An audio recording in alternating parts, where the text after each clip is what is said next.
Sí. Sí.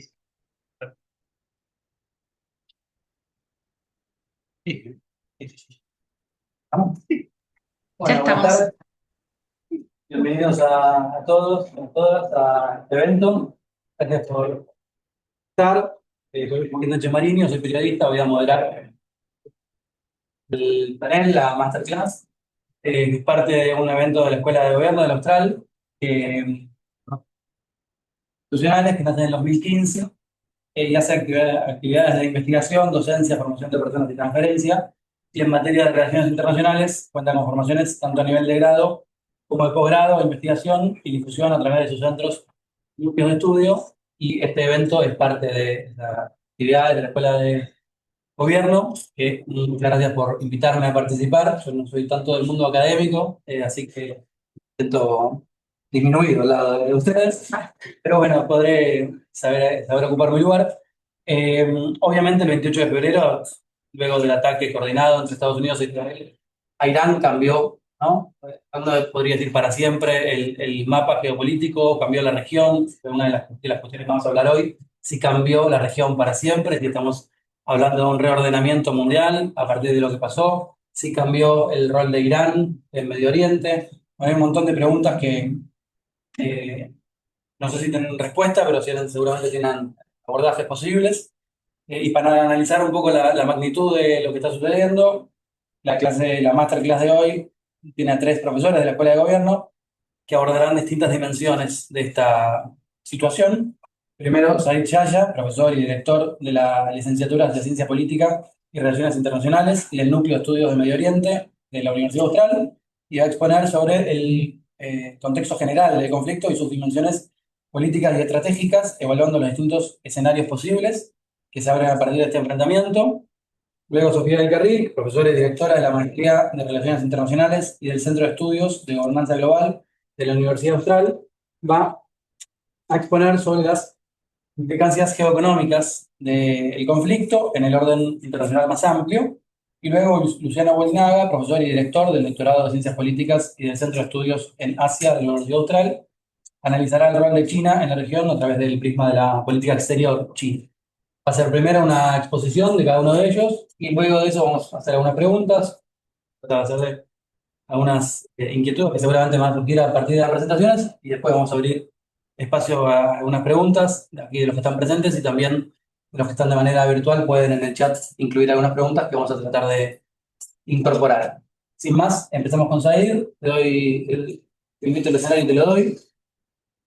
Bueno, Joaquín, ¿qué tal? ¿Cómo estás? Muchas gracias por el espacio de hoy, gracias a todos por venir, por estar acá, por acompañarnos en este momento, ¿no?, tan especial, en este mes que estamos atravesando, que arrancó un poco esa noche del 28 de febrero y nos tiene todavía a todos prendidos en las redes, no sé si habrán pasado a ustedes, pero bueno, son momentos de alta dependencia telefónica. No sé si podemos poner la presentación ahí en el que es, digamos, más que nada para que tengan una idea general de algunos testimonios que no son los míos, sino los del canciller de Oman. Aparece atrás. Atrás, por ejemplo, si hago así, así. Ahí vamos. Entonces,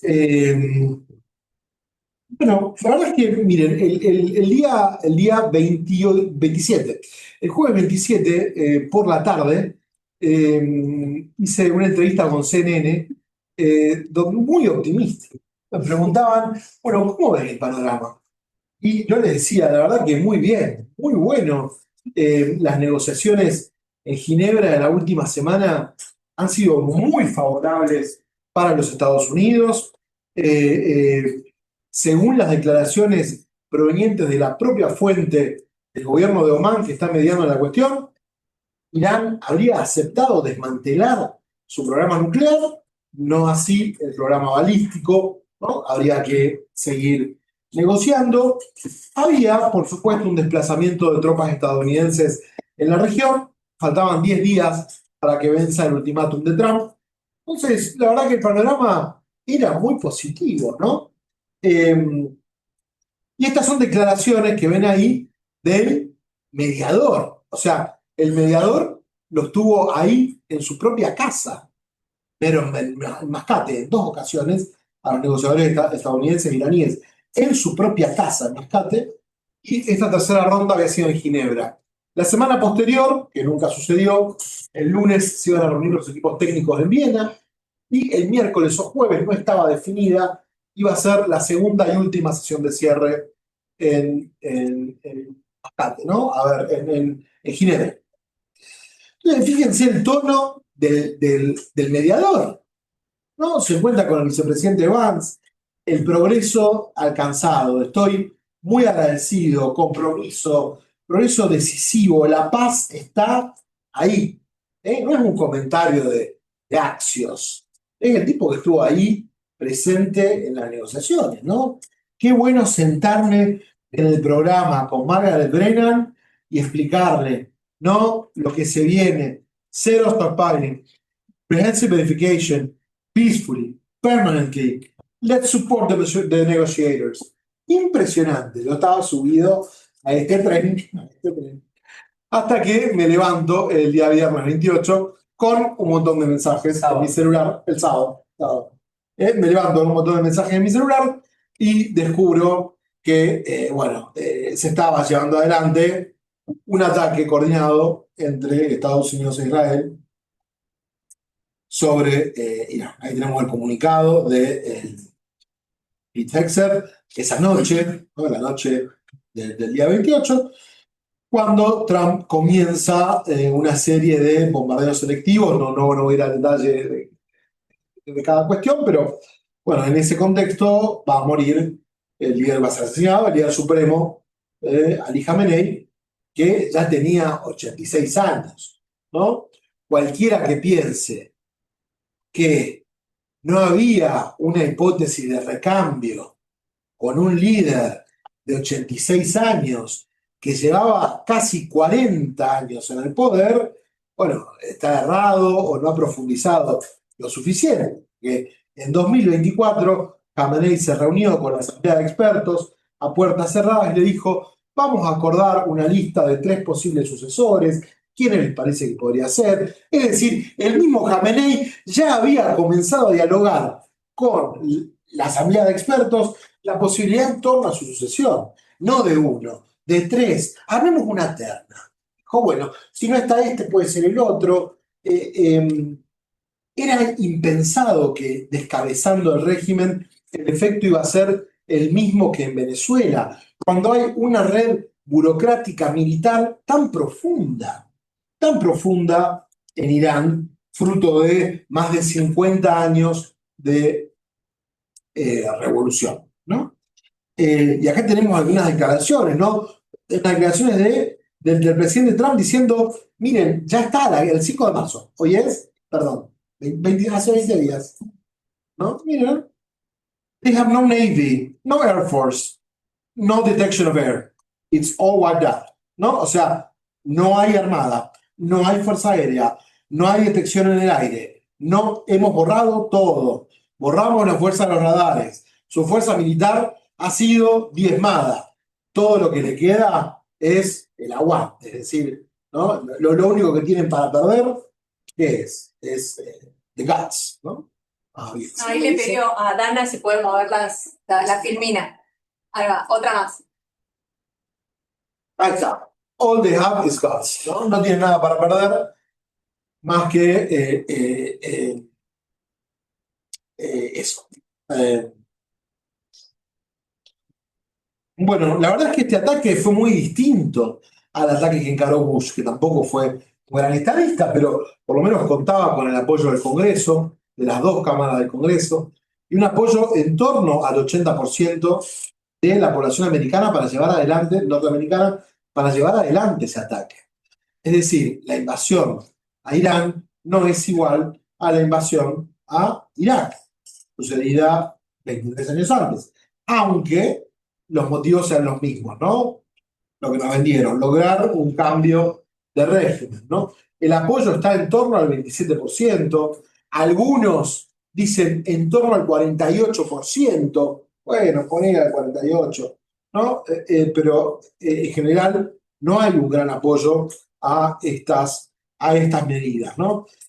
El presidente lleva adelante este ataque sin la autorización del Congreso, y para eso, ¿no? Se basa en una serie de peligros, digamos, con lo cual dice, bueno, tengo derecho a usar este poder durante 60 días hasta que se reúna el Congreso para debatir la cuestión. Entonces vamos a ver qué es lo que pasa en los próximos 30, ¿no? Que tenemos por delante. Son 30 días que tenemos por delante. Perfecto. Pasamos, Dana, a la filmina. Ahí estamos. ¿Y cómo juega Israel en todo esto? Bueno, la verdad es que la posición de Israel es distinta a la que tiene Trump. Bueno, acá vemos las palabras del mismo Netanyahu. Es un proyecto que es llevado adelante en lo personal durante los últimos 40 años, ¿no? Un sueño que he tenido los últimos 40 años, que ha sido asestar este golpe a Irán, ¿no? Después vamos a ver cómo se mueven uno y otro factor, ¿no? Acá, ¿cómo se mueve esa alianza entre Estados Unidos e Israel en ese contexto? Pues claro, mientras la guerra lo que genera en Estados Unidos es una falta de apoyo a Trump de cara a unas elecciones que son en noviembre, si no me equivoco, el caso de Israel es distinto. Miren la nota de The Guardian que está citada ahí más abajo, ¿no? En torno al 90% el apoyo a Netanyahu, ¿no? Que es muy, muy importante. Un apoyo muy importante que viene creciendo en este último conflicto. Luego tenemos esta serie de declaraciones que nos han hecho pensar si en realidad no fue. Algunos dicen, bueno, fue un error de Trump, pero Trump no es tonto. No, por supuesto que Trump no es tonto. Y nadie lo es en el gobierno de los Estados Unidos. Pero bueno, una cosa es la información de inteligencia en crudo y otra es cómo se interpreta esa información. Acá una posibilidad es que Israel le haya dado información de inteligencia a Estados Unidos y haya sido mal procesada. Es decir, pensaron que con el simple descabezamiento de la estructura de gobierno en Irán, esta situación simplemente iba a cambiar, ¿no? Y ahí tenemos las declaraciones de tres actores fundamentales para la seguridad de los Estados Unidos. Primero, la renuncia de Joe Kent, que tomó una gran magnitud de los medios. Joe Kent no es un funcionario de carrera. Joe Kent es un funcionario miembro del riñón del Partido Republicano designado por el presidente Donald Trump. No es un demócrata puesto ahí, o no sabemos qué es lo que piensa. No, entonces, ahí hay una negativa sobre la verdadera capacidad militar que realmente tenía Irán. Por otro lado, la comparecencia de Tulsi Gabbard en el Congreso de los Estados Unidos. La directora nacional de inteligencia dijo en la comparecencia ante el Congreso algo distinto al informe que mandó escrito. Abajo está la cita, si la pueden ver, del informe que ella manda escrito, donde dice Irán no constituía un riesgo para los Estados Unidos, que va en línea con las declaraciones del director nacional de lucha contra el terrorismo, y va en línea con las declaraciones de los líderes del Pentágono cuando estos comparecieron ante el Congreso los primeros días del conflicto, el 2 de marzo de ese año, ¿no? El Pentágono le dice al Congreso que no había ninguna manifestación plausible de que Irán iba a atacar primero. Entonces, esta información proviene de actores muy relevantes para la definición de seguridad nacional. ¿Será que Estados Unidos actuó, digamos, conforme a una suerte de presión israelí? ¿Es eso posible? ¿O será que Israel le dio inteligencia que Estados Unidos no procesó adecuadamente, procesó en contra de lo que le decían sus agentes en el territorio? A ver. Traje esta cita de Axworthy porque me parece muy importante. Entonces, la gente se pregunta y dice, ¿y pero por qué los iraníes no se rebelan? Como dice Netanyahu, ahora la pelota está en sus canchas, muchachos. Salgan a las calles. Vamos, a ver, nosotros estamos acá bombardeando, ustedes salgan a las calles, ¿no? Y miren esta cita de Axworthy, que es uno de los especialistas más importantes sobre Irán, ¿no? Muchos iraníes, esta reflexión la hacen en torno a la guerra del año 79, a la revolución del 79, pero es muy adaptable a lo que sucede o al sentir actual, ¿no? Muchos iraníes admiraban a Estados Unidos y muchos esperaban el tipo de desarrollo económico que defendía a Estados Unidos. Pero los iraníes tenían y tienen también un gran orgullo por Irán, su historia y su cultura.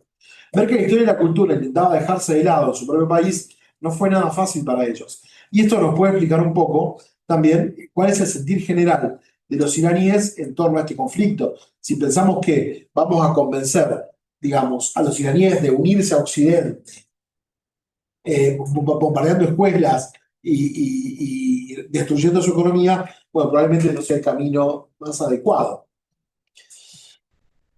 ¿Cuáles fueron, ya para ir cerrando, las reacciones en el Golfo? Bueno, fueron muy distintas, ¿no? Muy bien, muchas gracias. En los diferentes países. Podemos agrupar como tres posiciones generales. En primer lugar, la posición más importante, que es la de Arabia Saudita. Arabia Saudita ha mantenido una enorme cautela en esta situación, ¿no?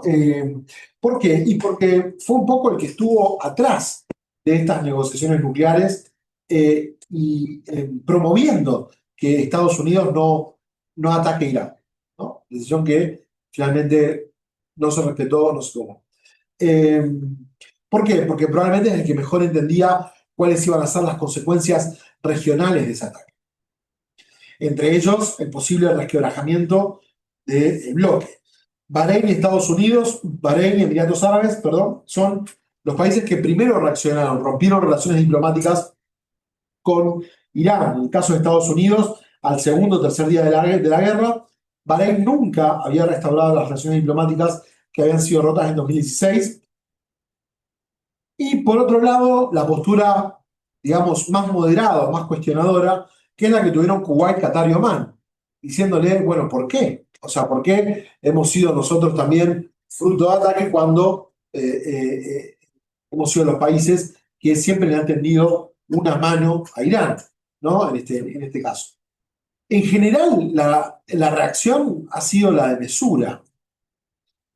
Vamos a ver en las próximas horas si los Emiratos se desmarca de ese contexto o no, de alguna manera promoviendo o sirviendo como base para una potencial invasión terrestre a Irán. ¿Va a llevar adelante una invasión terrestre con 10.000 soldados? Algunos cálculos indican que necesitaría 150.000, algunos cálculos optimistas. Otros hablan de 300.000 o de 400.000 soldados en el terreno para poder, digamos, junto con eso, asegurar toda una red de provisiones para poder consolidar su dominio en el terreno. Y al mismo tiempo ver que esto no termine igual que Irak o Afganistán, ¿no? Luego tenemos el frente del sur del Líbano. No vamos a avanzar en la cuestión, ¿no? Pero hay muchas similitudes que recuerdan a lo que ha sucedido en Gaza también, ¿no? Empujar de alguna manera el desplazamiento forzoso de la población en un contexto en el cual el gobierno, lo hemos visto en las últimas horas, está atado de pies y manos. No sabe, no tiene ninguna capacidad de negociación. Ha pasado a Hezbollah a la ilegalidad, ha revocado el permiso de visas de los ciudadanos iraníes, ha expulsado a los embajadores, al embajador, al cuerpo diplomático iraní del Líbano, ya no sabe qué más hacer, ¿no? Para evitar los ataques que seguramente van a continuar, por lo menos en los próximos días. Es un escenario distinto, ¿no? La ayuda de la OTAN nunca llegó. No sé si podemos pasar a la próxima. Gracias. La ayuda de la OTAN nunca llegó, ¿no? Y bueno, es que con amigos que te traten así está complicado, ¿no? y mucho más con declaraciones de este tipo, donde Trump llama cobardes, ¿no? Tigres de papel, ¿no? Y es cierto, de alguna manera, que el poder que Estados Unidos, el poder de financiación que Estados Unidos da a la OTAN es muy importante. Esa es una tarea que Europa tiene pendiente, ¿no? Pensar si ese futuro sin Estados Unidos es una cuestión circunstancial o es algo que se proyecta de aquí en adelante, ¿no? En ocasiones, la suerte puede ser esquiva como una gacela, dice un antiguo proverbio persa que me gustaba traer acá a la cuestión. Hace poco salió el tráiler de Dune parte 3 y estaba esta frase que me quedó dando vueltas en la cabeza, ¿no? La guerra se alimenta de sí misma, ¿no? Que me parece el héroe, ¿no? Entonces, bien, hay algunas conclusiones ya para cerrar, ¿no? Fíjense ahí esa frase que le traje de Trump del 9 de marzo, 9 de marzo, hace más de 2 semanas, ¿no? Ya estamos, ¿eh? La guerra ya casi está, ya casi está. La guerra casi está. Bien. Esta guerra no va a durar para siempre, claramente, pero el escenario es muy complejo. Estamos frente a un conflicto tipo del siglo XXI, no de la Guerra Fría. Sabemos cuándo empezó, no sabemos cuándo va a terminar. Todos se arrogan la victoria. No hay un ganador claro. Junto con eso, el conflicto se va complejizando, incluyendo nuevos actores, incluyendo la problemática ambiental, la cuestión alimentaria, el desplazamiento de personas. El final es muy incierto. No creo que tengamos un ganador claro. Salvo que Estados Unidos, no sé, decida bombardear con bombas nucleares y borrar Irán y tomar el poder, digamos. Bueno. La mayoría de los países del Golfo han reaccionado con mesura, pero la extensión del conflicto puede implicar una ruptura en el bloque.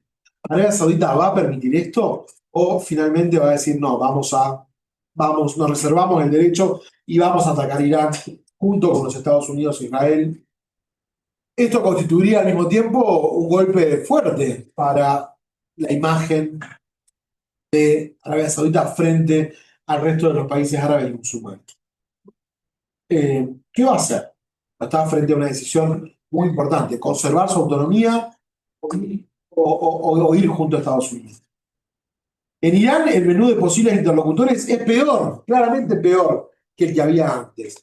¿Por qué? Y porque Mojtaba es Khamenei, o Gemanota, ¿no? O sea, tiene la carga de ser el hijo, ¿no? Entonces, probablemente sea mucho más difícil negociar con él que lo fue con su padre.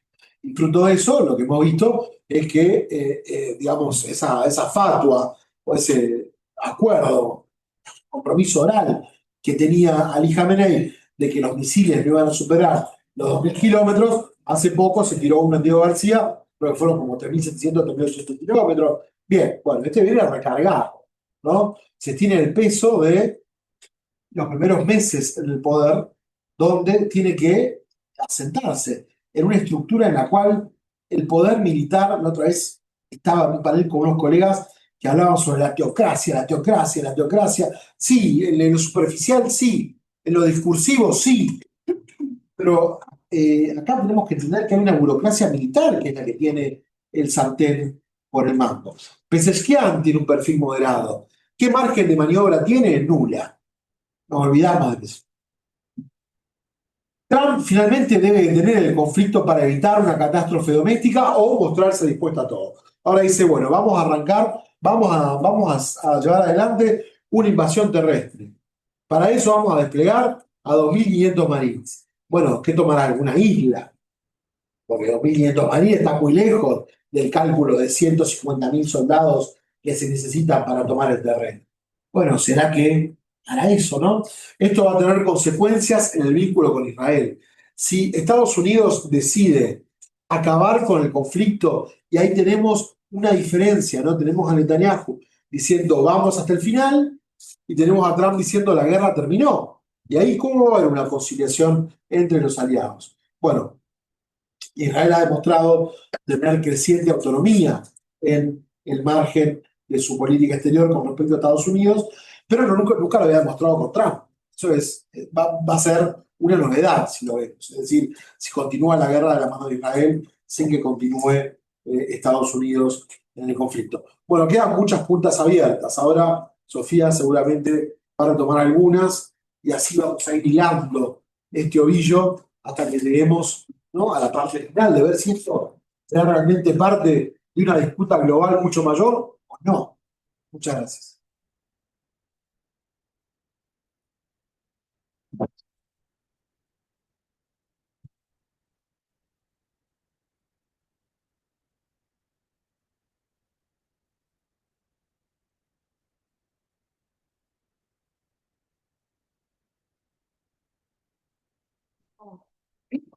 Gracias, ahí es difícil leer después.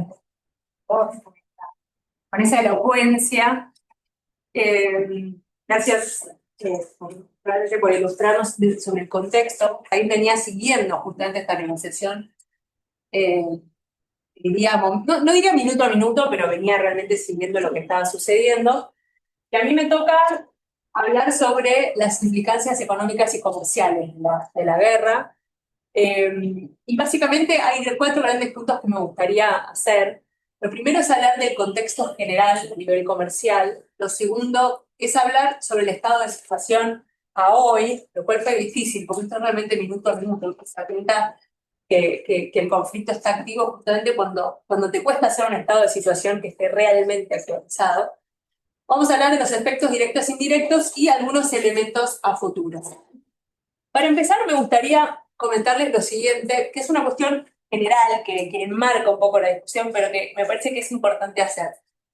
Hay una relación muy fuerte entre el comercio internacional y el PBI global, ¿no? Entonces, el comercio internacional es aproximadamente casi el 60% del PBI global. Cualquier disrupción que haya en el comercio internacional afecta directamente en las perspectivas de crecimiento de los países. Para que se den una idea, en la pandemia el comercio internacional bajó cerca de un 9% en 2020. Y eso tuvo un correlato en el PBI per cápita y en el crecimiento de los países. Y eso me lleva a lo que ven al lado, que es la cuestión de por qué vía se hace este comercio internacional. O sea, el comercio se divide en comercio de bienes tangibles y comercio digital. El comercio de bienes, el 80% del comercio de bienes, va a través de la vía marítima, ¿no? Esta cifra varía, a veces es 78, a veces es 85, pero más o menos es 2/5 partes del comercio mundial, en medida en términos económicos, va por vía marítima. El restante va por tierra, va por aire. Más importante aún, y es difícil de comprender esto porque nosotros estamos en Argentina, la gran parte de este comercio forma parte de lo que se llaman las cadenas globales de valor. O sea, el 70% del comercio internacional son bienes que están integrados a una cadena de valor, ¿no? Entonces, soy muy mala con las cuestiones tecnológicas, pero me imagino que el precursor químico para hacer el plástico de este celular ha pasado por 7 países hasta ser confeccionado y ensamblado, en este caso en Tierra del Fuego, ¿no? Entonces, ¿qué pasa cuando hay una disrupción y estamos en un contexto de cadenas de valor? Que hay una gran interdependencia a lo largo del comercio internacional, a lo largo de los eslabones del comercio internacional. Y esto me lleva a la segunda cuestión, de la cual se está hablando mucho. Es interesante que se hable de puntos de estrangulamiento, de choke points en inglés. Gran parte del comercio marítimo usa las mismas rutas, ¿no? La analogía más fácil es la de autopistas, ¿no? Los barcos que mueven mercaderías no van por cualquier lado, van por grandes autopistas navales o marítimas, ¿no? ¿Qué es lo que está sucediendo de un punto a esta parte? Que las vías del comercio marítimo se encuentran cerca o literalmente en lugares conflictivos, que es lo que estamos viendo hoy con el conflicto en Hormuz. Hay una cuestión interesante de los puntos de estrangulamiento del comercio internacional. ¿Por qué un punto es un choke point? ¿Por qué es un cuello de botella? Primero porque es un punto en el cual hay un alto tránsito de comercio. Pasan mercancías valiosas. Tenemos países o actores que tienen un poderío importante sobre ese comercio. Y lo más importante es y por eso van a ver los puntos rojos, a diferencia de los puntos amarillos, es cuán fácil o difícil es encontrar una ruta alternativa. Entonces, el estrecho de Hormuz, el estrecho de Bab el-Mandeb, el estrecho de Malaca, etcétera, son puntos clave porque, primero, en el caso de Hormuz, porque tiene ciertos países con una posición dominante, en este caso Irán, pero también porque encontrar una vía alternativa al estrecho de Hormuz es más difícil que, por decirlo de alguna forma, encontrar una vía alternativa a Magallanes, ¿no? Ni hablar de lo costoso que es. Entonces, ¿qué estamos viendo de un tiempo a esta parte? Y esto no es algo nuevo, porque pasó lo mismo con la guerra entre Rusia y Ucrania. El conflicto con los hutíes viene entorpeciendo el conflicto, el paso por Bab el-Mandeb hace mucho tiempo.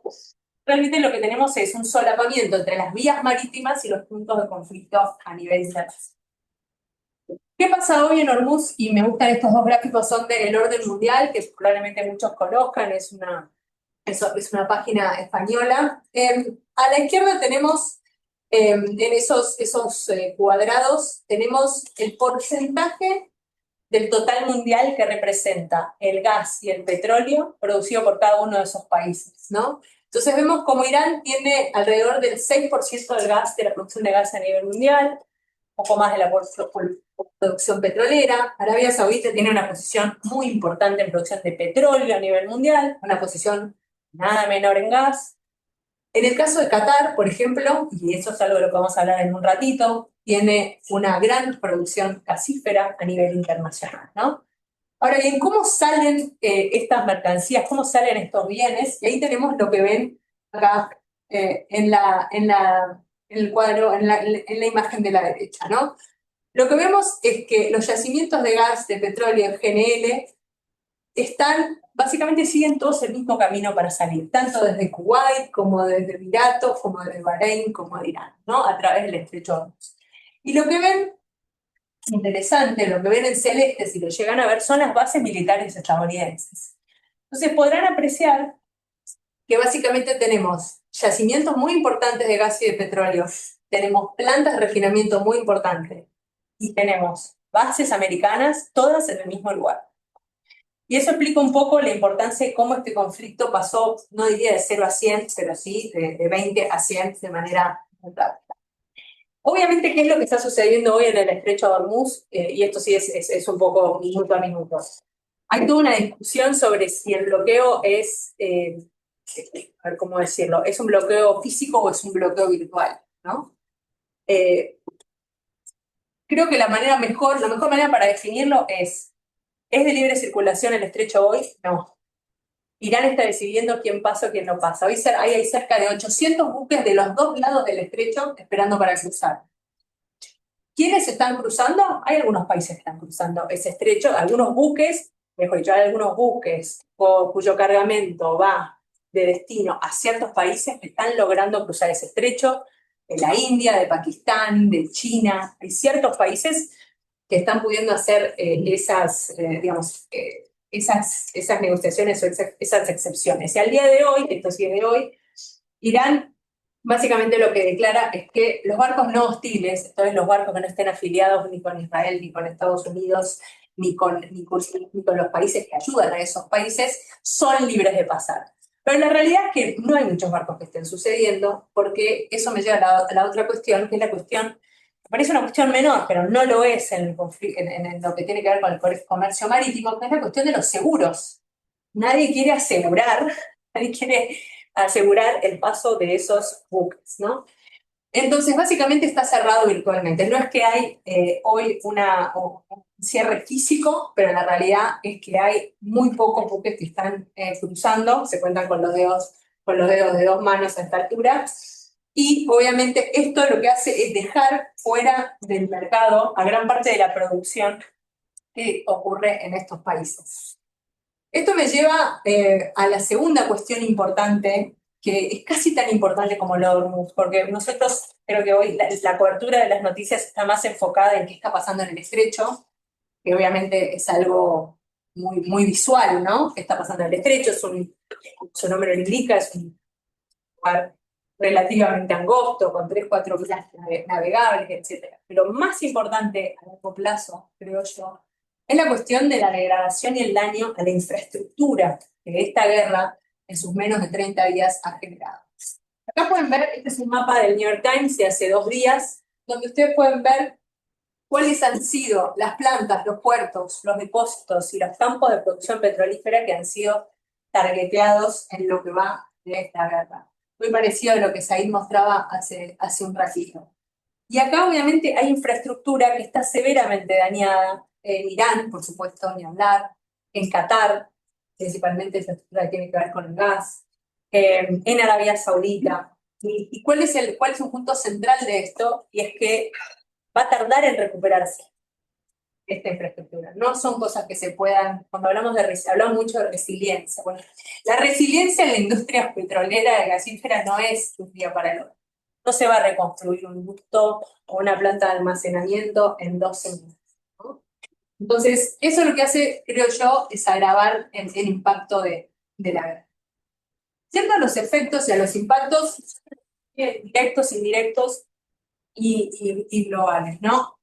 Obviamente los directos tienen que ver con la energía, ¿no?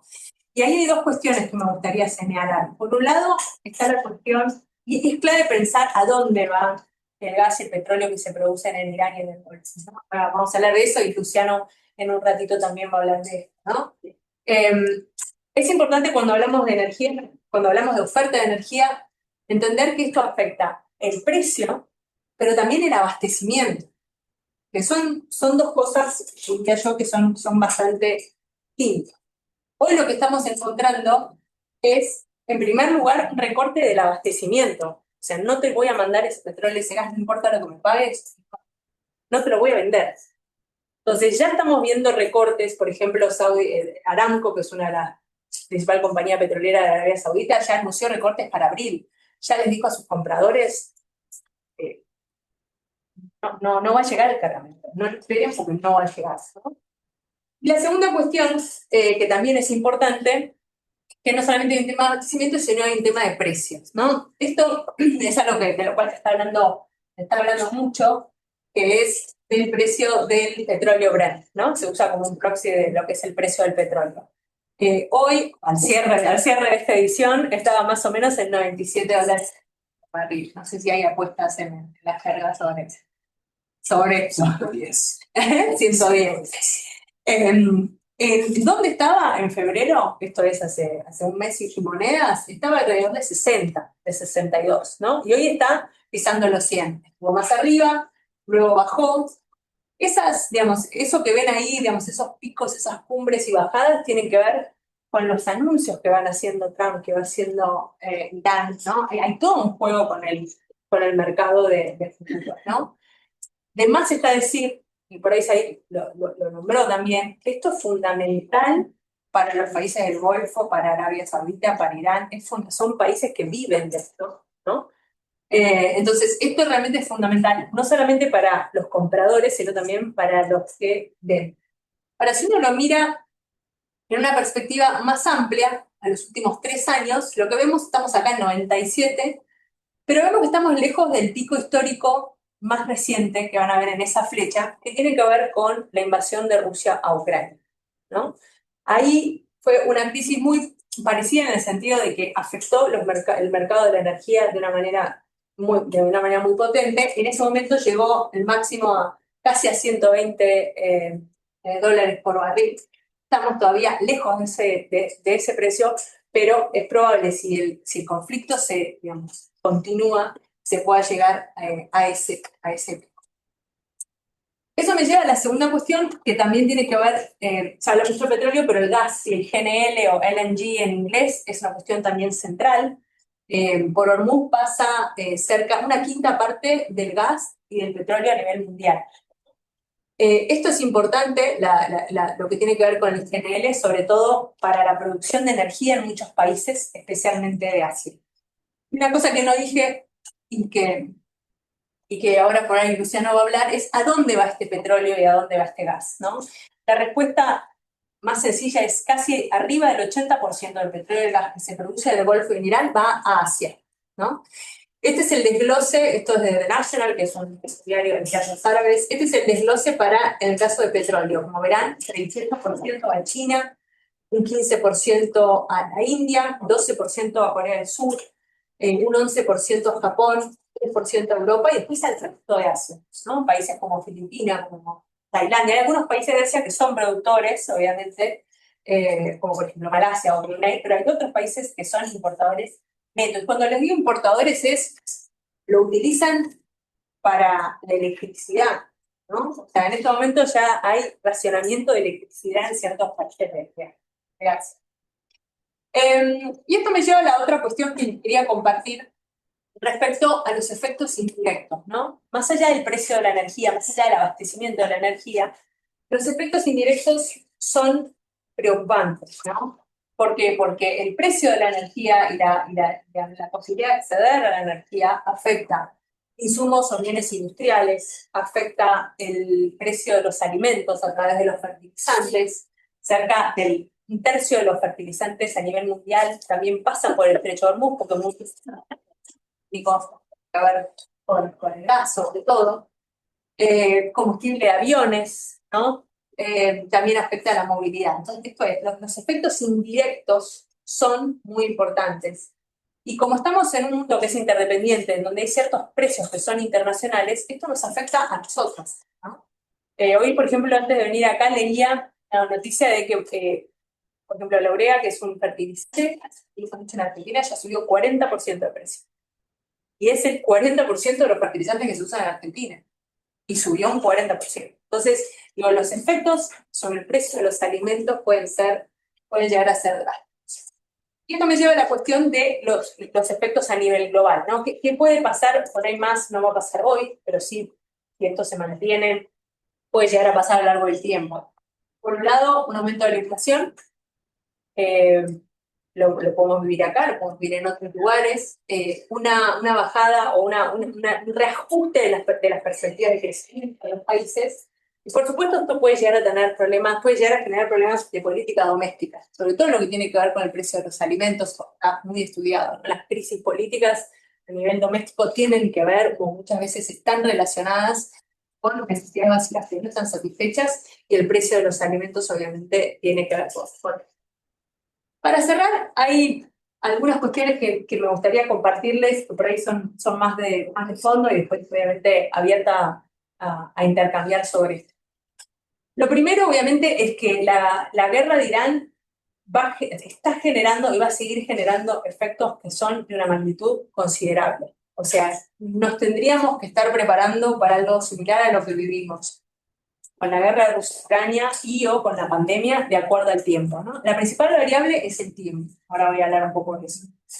Estos efectos, obviamente, tienen el primer campo de efectos tiene que ver con la región donde ocurre el conflicto, sin lugar a dudas. El segundo campo donde van a tener esos efectos es Asia. Esto va a impactar muy fuerte en Asia. Y el tercero, obviamente, los efectos por ahí más indirectos a nivel global que también van a ser importantes. El tiempo, que es el segundo punto, para mí es un factor clave. Cuanto más dure este conflicto, cuanto más perdure este conflicto, por lo menos en términos geoeconómicos va a tener más y mayores impactos. Entonces el tiempo es una variable muy importante.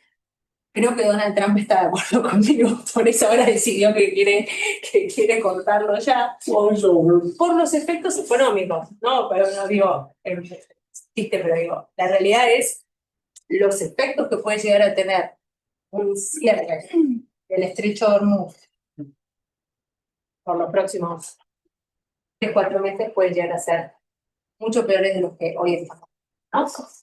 La tercera cuestión, y esto es más de Reddit, por ahí alguno sigue esta literatura, ¿no? Se está hablando, yo les diría, desde hace 5 años con mucha fuerza, del concepto de weaponization, ¿no? De usar la economía, el comercio, la energía, la tecnología como arma, ¿no? Esto es cómo atacar países por fuera de lo bélico o de las armas más convencionales, ¿no? Y claramente lo que vimos el año pasado y lo que estamos viendo en los últimos años es una weaponización, un uso del comercio, de los aranceles, de las medidas arancelarias, como un arma, ¿no? Y ahora estamos viendo cómo se está weaponizando de alguna forma la energía. Entonces esto nos tiene que llamar a la reflexión, ¿no? De cómo se van sumando, como si fuese las capas de una cebolla, los campos en los cuales esta confrontación, estas distintas confrontaciones a nivel global van a ocurrir.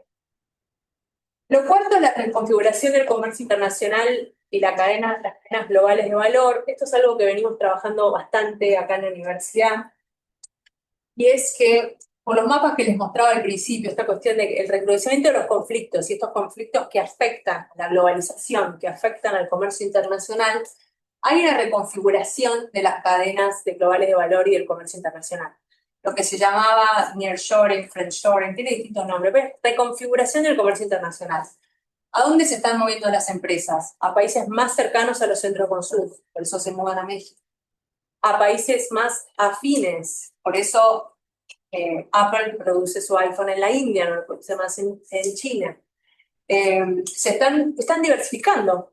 Diversifiquemos los proveedores. Por eso nosotros hicimos un análisis, por ejemplo, sobre el RIGI en Argentina, el tipo de inversiones que estaba trayendo, y lo atamos a estos escenarios globales, ¿no?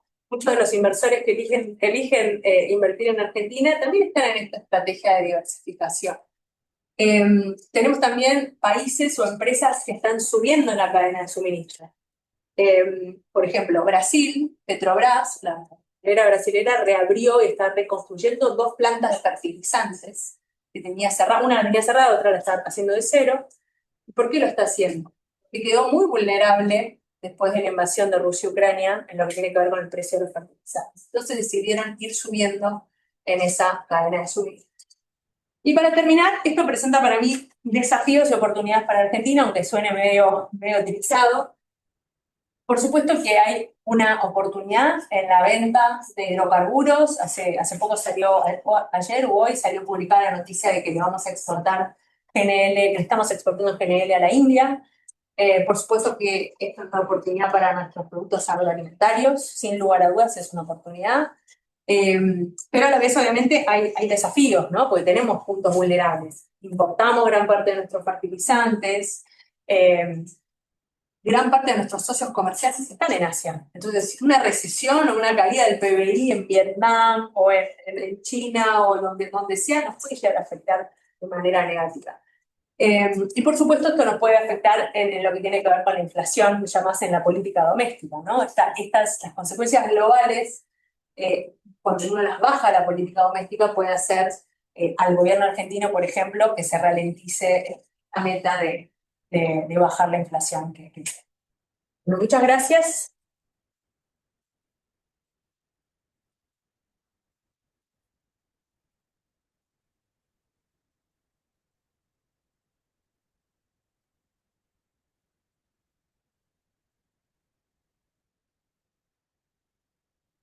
¿Recuerdan el 7 de marzo de 1999, cuando por un error en el suministro de información de la CIA a la OTAN bombardearon la sede diplomática china en Belgrado?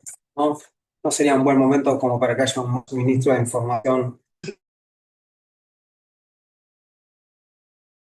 Básicamente, pensar un poco el conflicto desde la participación de otros actores no regionales, pero que tienen una incidencia directa, ¿sí? Justamente producto de la geopolítica y al mismo tiempo también como un resultado directo de la necesidad de los insumos energéticos. Entonces, el actor clave para pensar en este momento es China.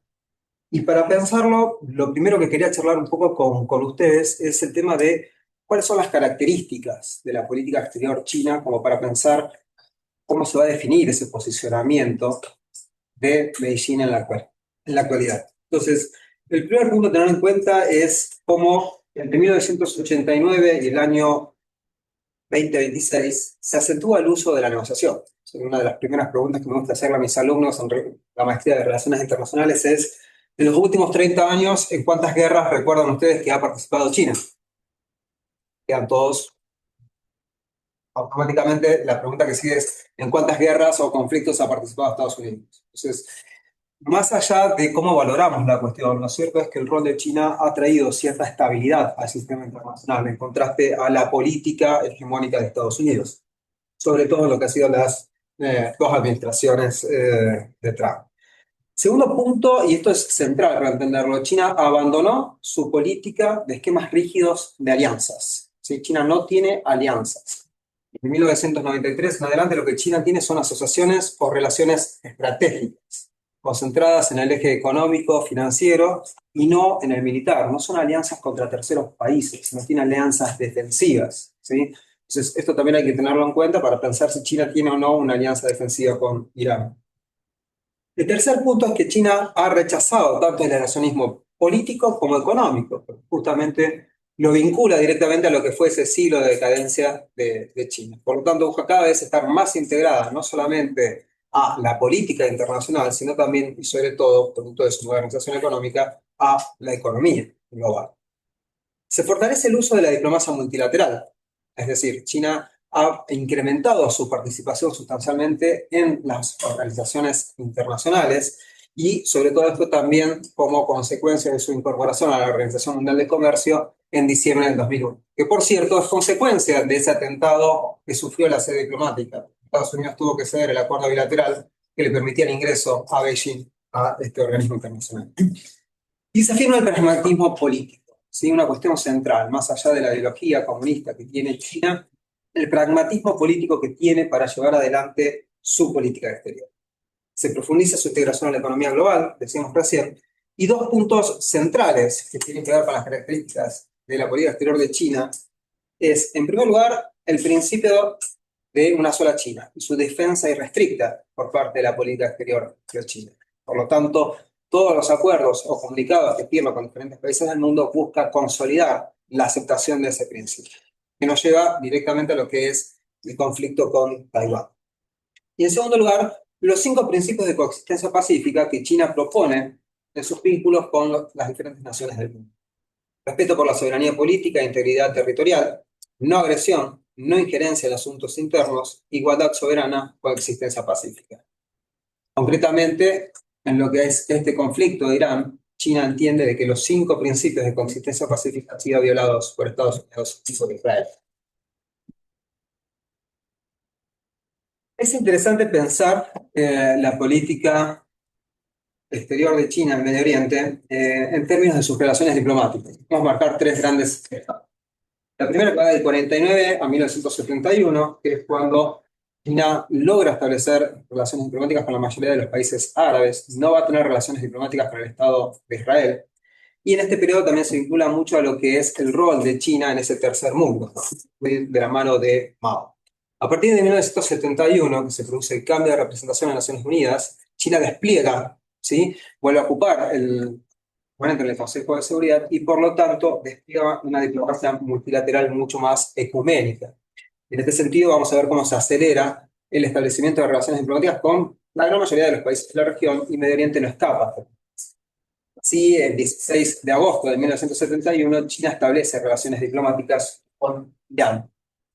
Y a partir de 1992 en adelante marcamos una tercera etapa, ¿sí? Que tiene que ver justamente con algo que genera una discontinuidad sustancial en la política exterior de China hacia Medio Oriente, que es el establecimiento de relaciones diplomáticas con Israel. En 1971, cuando se establecen las relaciones diplomáticas con Irán, ¿sí? Hay que tener en cuenta el rol que tenía China de su apoyo al mundo árabe, y en este sentido, al mismo tiempo también esta idea de presentarse como un líder en el tercer mundo, ¿no? Más allá de las cuestiones ideológicas, porque incluso China no busca el reconocimiento de la legitimidad religiosa como un principio de legitimidad política. Pero el 80% del petróleo que exporta Irán, ¿sí? Tiene como destino a China. Y eso fue consolidando la relación bilateral. Decíamos, en 1992 el Estado de Israel y la República Popular China establecen relaciones diplomáticas, ¿no? Y esto genera un cambio importante. ¿Y qué tiene que ver, o mejor dicho, podríamos contarnos por qué se genera esto? En primer lugar, entre 1989 y 1991, ¿sí? China estaba aislada del mundo producto de los acontecimientos de la Plaza de Tiananmen. Necesita salir a restablecer relaciones diplomáticas y volver a asegurar su situación internacional. En segundo lugar, también tiene que ver con un mayor rol que va asumiendo China, ¿sí? Fíjense que hablamos del año 1992, imaginémoslo en la actualidad, como potencia mundial, ¿sí? Y por lo tanto asumir mayor cuota en la administración del orden internacional. Por lo tanto, China comienza a tomar cierta distancia, ¿sí? De los países árabes para mostrarse como un interlocutor tanto con el Estados Unidos como con los países árabes. Para el año 2021, ¿sí? Se firma ya una asociación estratégica entre Beijing y Teherán, y de esta forma Irán se suma a lo que es la iniciativa de la Franja y la Ruta, ¿sí? Y en este sentido China se opone a las sanciones que han sido promovidas por Washington sobre el régimen iraní, siendo uno de los principales recursos económicos que le ha permitido sostenerse en el tiempo al régimen iraní. Ahora lo que vemos en pantalla es la matriz energética de China, ¿sí? Fíjense que el petróleo aproximadamente está en un 18%. Si bien China cada vez expande más su producción de energías verdes, sigue teniendo una alta dependencia del petróleo. ¿Y por qué es importante la matriz energética para un país en crecimiento económico como China? Porque hay una relación positiva. Yo no puedo tener crecimiento económico si al mismo tiempo incremento de mi consumo energético. Entonces China, para garantizar en el tiempo la modernización económica, necesita garantizar su abastecimiento energético. Y al mismo tiempo, el éxito de esa modernización económica nutre de legitimidad la conducción partida del Partido Comunista. Entonces, China depende casi un 50% del suministro de petróleo que proviene del Medio Oriente. Esas importaciones chinas pasan por el estrecho de Hormuz, ¿no? Esto que recién comentaban mis colegas. China, si bien busca diversificar proveedores, se ve afectada por el alza internacional del precio. Justamente China es uno de los países más afectados por esto. No puede disminuir en el corto plazo ese consumo energético que tiene de petróleo. Y entre un 10 y un 13% de las importaciones totales de China de petróleo a nivel mundial provienen de Irán, que representan al mismo tiempo el 80% de todo lo que exporta Irán en materia de petróleo. Entonces, ¿cuál es la posición que China fue asumiendo en el conflicto entre Estados Unidos, Irán e Israel? En primer lugar, se condenan los ataques militares de Estados Unidos e Israel en consonancia con esos principios de coexistencia pacífica que recién veíamos. Es decir, la no injerencia en asuntos internos, el principio de no agresión, principios que están al mismo tiempo consolidados en la Carta misma de Naciones Unidas, y que, como todos vemos, brilla por su ausencia la cuestión en la organización internacional. Sin ir más lejos, pensaba cuando todo esto comenzaba en un conflicto muy cercano para nosotros en Argentina, cuando en 1982 se decide tomar la pésima decisión de invadir las Islas Malvinas. Si bien teníamos legítimos derechos soberanos sobre este territorio, en Naciones Unidas se tomó la resolución 502 que nos tipificaba como agresores. No hay ninguna resolución en Naciones Unidas al día de hoy que tipifique a Estados Unidos como agresor. China respalda la soberanía de Irán como la de cualquier otro país del mundo. Exhorta a las partes a una salida diplomática, pero está muy atenta a qué es lo que está pasando, justamente por su dependencia energética. Ahora bien, hablábamos acerca de que en 1992 comienzan a desarrollarse las relaciones bilaterales diplomáticas entre China e Israel. Y hay que tener en cuenta de que ese bilateralismo tiene un alto pragmatismo político entre las dos partes. El eje no es político o militar, sino fundamentalmente tecnológico, de innovación científica y de desarrollo de infraestructura. Bajo volumen comercial, mucho interés en la tecnología israelí en materia de riego artificial. No sé si saben, pero solamente el 5% del territorio chino es fértil, ¿sí? Con lo cual esto de la tecnología que tienen los israelíes en materia de riego artificial ha sido muy importante para combatir esa situación. Pero claramente China entiende de que esa cooperación tiene un límite concreto, la alianza entre Estados Unidos e Israel. Por lo tanto, mantiene siempre una política muy activa con los países del Medio Oriente. Entonces, como para ir cerrando, hay dos ideas ejes que quería presentarles y que después podemos seguir conversando, ¿no? La primera es que la postura de China se sintetiza, como suele pasar en estos casos, en esperar y observar, pero ejerciendo su influencia diplomática para hacer sentir a Estados Unidos su presencia de intereses políticos en Medio Oriente.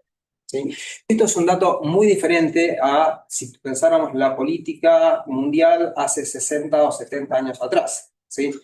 Es decir, hoy China tiene una proyección global que hace de que Estados Unidos no pueda no tener en cuenta cuáles son esos intereses, ¿no? Estamos también insertos, o mejor dicho, la lógica de este conflicto regional está inserta en la lógica de un conflicto global mucho más grande, que es la puja hegemónica entre las dos grandes superpotencias. Y la segunda idea que viene un poco de la mano de esto es que Estados Unidos nunca tuvo en la península coreana el mismo margen de acción que posee en el Golfo Pérsico, ¿no? Por lo tanto, pudo llevar siempre adelante otro tipo de política en Medio Oriente que no podría llevar a cabo en el este de Asia. La pregunta es, ¿China hoy podría estar recortando ese tradicional margen de acción que tiene Estados Unidos en Medio Oriente? Y por otro lado, esta idea, que China no puede darse el lujo de dejar caer al régimen iraní, porque es un aliado estratégico en la región y al mismo tiempo para proveerse de petróleo, un producto sumamente necesario para mantener el tiempo ese proceso de modernización económica. Estas son un poco algunas ideas que yo quería dejar planteadas. Me parece que la incertidumbre es siempre un factor clave en las relaciones internacionales, por eso es tan difícil poder hacer proyecciones. Y al mismo tiempo me parece que está bueno recorrer, o mejor dicho, recurrir a la historia, ¿no? Para pensar un poco estas cuestiones. Y para aquellos que han tenido oportunidad de estudiar historia de las relaciones internacionales, no sé si recuerdan un incidente que pasó muy desapercibido allá por el año 1898, cuando Inglaterra choca con Francia por las pretensiones coloniales en Egipto y que pudo rápidamente revertir eso, pero le costó demasiado. Y simultáneamente Inglaterra también tenía otro conflicto en el sur de África, que era la guerra con los Boer, ¿sí? En Sudáfrica. Por lo tanto, me parece que también tendríamos que plantearnos acerca de si para Estados Unidos es viable mantener este conflicto en el tiempo, si tienen los recursos realmente para cerrarlos, y al mismo tiempo también pensar puertas adentro de Estados Unidos, cómo juega en el electorado norteamericano el tener un precio tan alto en el petróleo. Muchas gracias.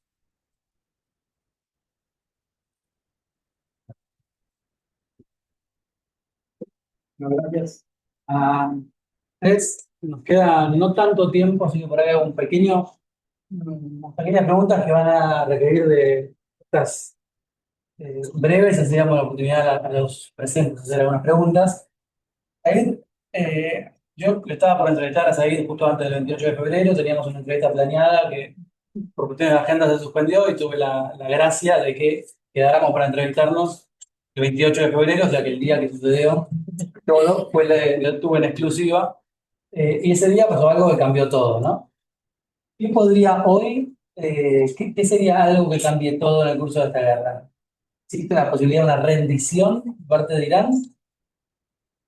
No, un poco lo adelanté, ¿no? Ya no hay más rendiciones, acuerdos de paz, ganó uno, ganó otro, porque en los últimos 30 años, digamos, todos ganan la guerra, las ganan todos, ¿no?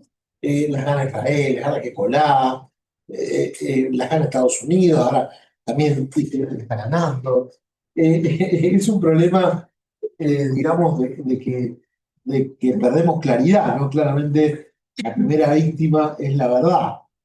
Eh, entonces, me parece acá es un poco lo que dije, ¿no? Acá lo que va a pasar es, se va a abrir un proceso de negociación que va a llevar a un alto al fuego. Mi impresión es que lo que va a pasar es que se va a abrir un proceso de negociación que va a llevar a un alto al fuego, a una situación intermitente. Eso va a derivar después en un recrudecimiento del escenario, el problema va a volver, digamos, y vamos a estar así hasta que se resuelva más de fondo, que puede pasar mucho tiempo, y no creo que sea bajo la presidencia de nuestro amigo. Yo tengo, hay un videíto de 10 segundos que lo tiene ahí Victoria, no sé si lo puede pasar. Ayer le preguntaron al presidente Trump, preguntaron, bueno, pero entonces, ¿se puede cruzar por el techo del muro o no se puede cruzar por el techo del muro? Maybe, dice, capaz. Dice, quizá. Y mire lo que dice, capaz que sí, capaz que no. Sí, Viene ahora.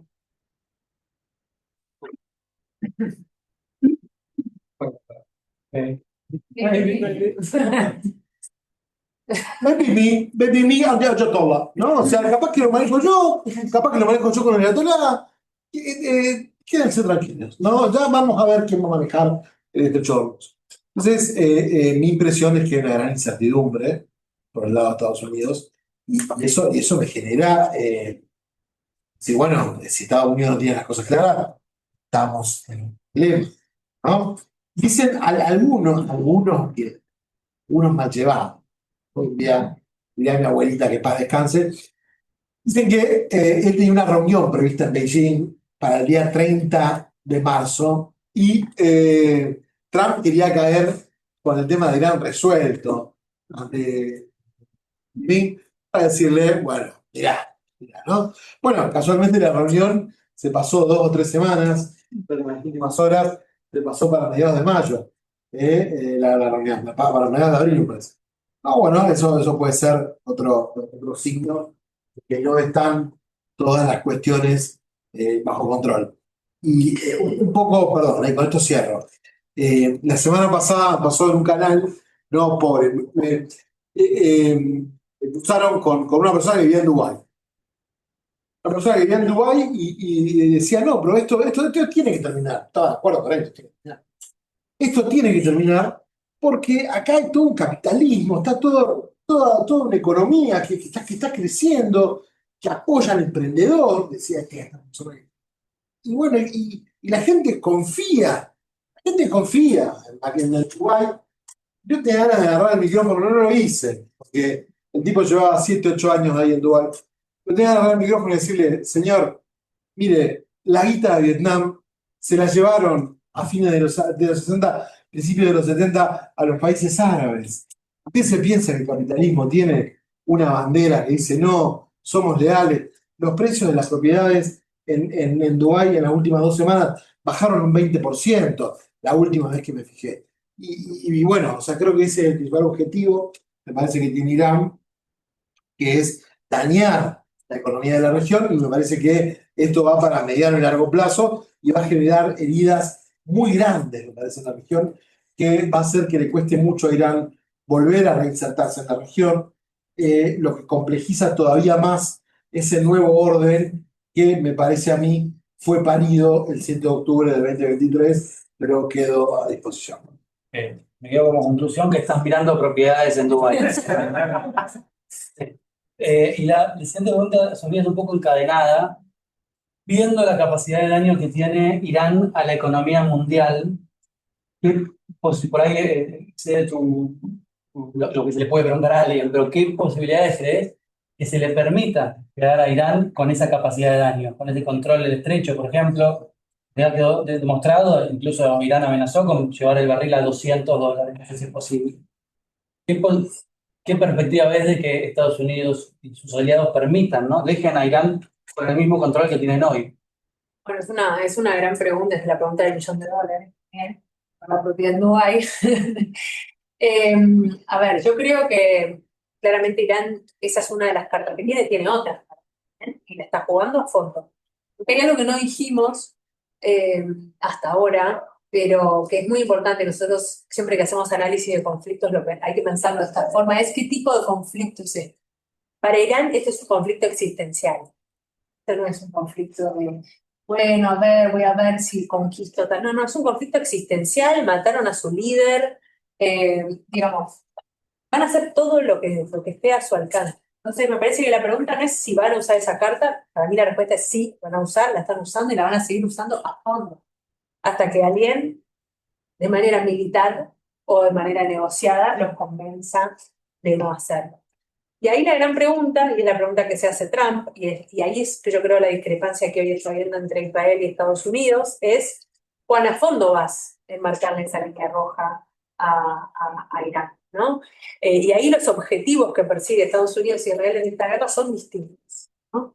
Entonces Israel quiere ir a fondo con esto. Y Trump no sé si está tan seguro porque sabe que los efectos pueden ser, digamos, primero no está dispuesto a pagar, me parece a mí, el costo político de hacerlo. Entonces, a mí me parece que Irán está jugando a fondo esta carta que tiene con el estrecho de Hormuz y que tiene con la cuestión energética. Esto da, da la razón a muchos ecologistas alrededor del mundo que dicen que la sociedad actual es totalmente dependiente de los hidrocarburos, es 100% real. Lo que estamos viendo es que, no diría que todo, pero gran parte de todo lo que consumimos tiene en algún lado algún tipo de precursor que viene de esa materia, ¿no? Y ellos van a seguir jugando a fondo de esa carta hasta que alguien o una serie de países y coaliciones los persuadan de no hacerlo. Y esa persuasión puede ser militar, y ahí la pregunta de quién está dispuesto a dar ese paso, es un paso que es fuerte, que tiene que ver con, como decía Said hace un rato, tiene que ver con boots on the ground, de mandar tropas, tiene que ver con utilizar armas más letales, o una persuasión a través de la negociación. Y el problema, y ahí volvemos a cómo empezó esta charla, la primera Filipina que mostró Said, y es cómo reconstruir esa confianza. Si hay algo que está roto, si hay algo que se rompió el 28 de febrero, es un poco la confianza o el hilito de confianza que existía en que la vía negociada era una vía, y era una vía posible. Entonces, yo creo que pienso que pienso que este conflicto es existencial para ellos. No hay, digo, no lo quiero poner tan en blanco y negro, pero es un poco blanco y negro, me parece. Y una pregunta que va de nada también para Luciano, una pregunta un poco tonta probablemente, es si esto es lo que está provocando una subida del precio del petróleo, ¿por qué, desde un ignorante total, uno pensaría el beneficiado es el que tiene petróleo? ¿No? Si yo tengo petróleo, el precio de lo que tengo sube, mejor para mí, peor para el que no tiene. ¿Por qué es tan dramático, siendo que Estados Unidos se está asegurando que haga más petróleo, sobre todo a la vista de lo que pasó en Venezuela?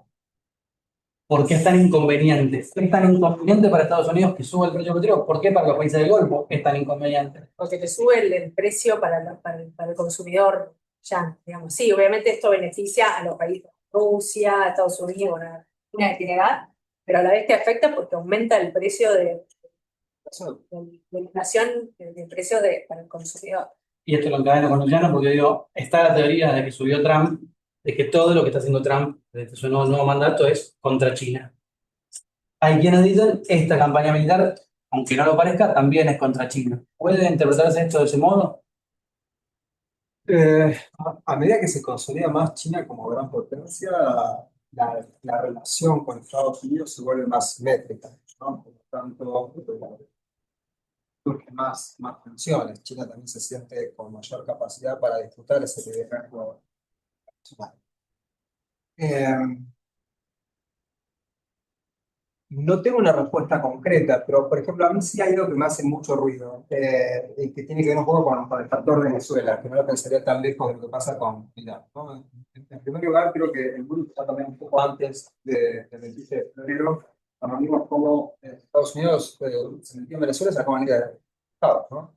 Más allá de que estemos a favor o en contra de Maduro, no estoy poniendo acá en cuestión eso, sino que estoy hablando de la violación de la soberanía, ¿no? De la igualdad soberana de los países, el principio de no agresión, o sea, pareciera como que nadie lo quiere decir, ¿no? Pero yo creo que eso está legitimando al mismo tiempo la lógica de las guerras preventivas.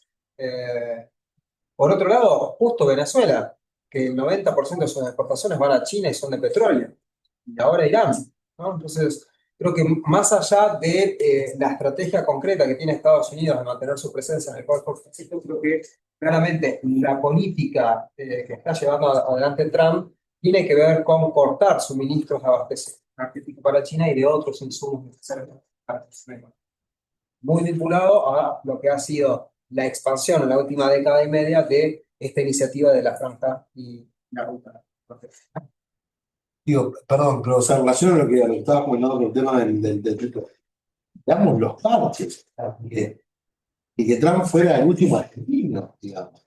Claro, ahora le ha permitido a Rusia, digamos, comercializar crudo en la región. Las sanciones que le había impuesto Irán fueron suspendidas por los últimos 30 días. No es que estas cuestiones, no es que Estados Unidos vaya a consumir el crudo ruso o el iraní. Son medidas que toma para decir, miren, tenemos el control del mercado, quédense tranquilos, el precio no va a subir, ¿no? Pero son parches de una manera impensados, porque el pobre Zelensky salga ayer como dijo, ¿no? Todos asombrados, ¿no? Zelensky salió a decir, Rusia le está dando información de inteligencia a Irán. ¡Ah! La verdad que impensado el escenario que acaba de decir es que, bueno, por supuesto que Rusia le está dando, por supuesto que China está cooperando de alguna manera con Irán. Eso ya lo sabemos, ¿no? Pero esto marca de alguna manera como, bueno, el pulso, ¿no? De las grandes potencias a veces hace que se olviden los compromisos con los países más débiles, ¿no? Hace muchos años un sociólogo historiador, Ruquier, usó una categoría muy interesante para hablar acerca de Perón. Ya que mencionaste el tema de que no es un argentino, ¿no? Y decía que Perón era una especie de bombero piromaníaco, ¿no? Que él mismo aprendía el fuego para que después lo buscaran a él para ir a apagar el incendio. Yo creo que la política de Trump tiene mucho que ver con esto, ¿no? Generar conflicto para después traer a las partes a una mesa de negociación. Y lo vimos en la primera administración muy claramente y lo estamos viendo con mucha más fuerza en este segundo. Hay muchos que dicen que Trump es el último